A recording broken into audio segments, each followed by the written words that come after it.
Hello and welcome to ET Energy World's podcast. This is Mohammad Bilal and I bring you the most important stories from this week. Today we have three most important stories to discuss. We start with the first story which sheds light on the BPCL privatization issue and concerns of trade unions. Next, we talk about the Indian refiners halting oil import from China. And at last, we talk about India's floating solar power market and investments it is garnering.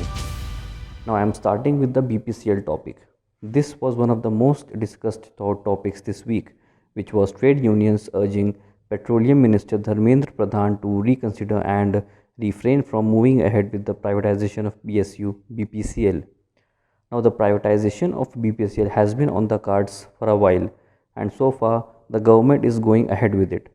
Trade unions have called on the minister to halt its privatization, saying that the PSU was formed through nationalization of multiple petroleum companies and it has strengthened the country's petroleum sector.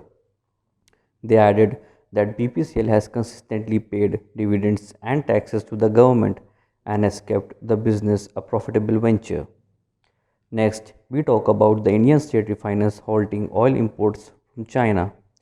According to three different sources, Indian state refiner companies have stopped buying crude oil from China linked companies like CNOC, PetroChina, and Unipec Parent.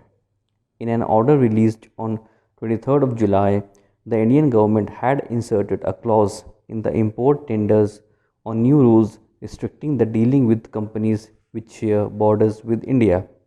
To participate in the Indian tenders, the July 23rd order makes registration with the department in the Commerce Ministry mandatory for any bidders from nations sharing a border with India. We move on to the third and last topic, which is India's advancement in the floating solar power projects. It is a technology which can be used as an alternative for harnessing solar power in places where there is a paucity of land area. In this, solar panels are mounted on floating platforms on water bodies such as reservoirs and lakes. In recent times, India's floating power market has witnessed major tenders being issued by PSUs. Two large scale floating solar tenders with a total capacity of 75 megawatt have been issued by NHPC and NHDC. So, this is all we have in today's episode of podcast. Please keep watching this space for more. Thank you.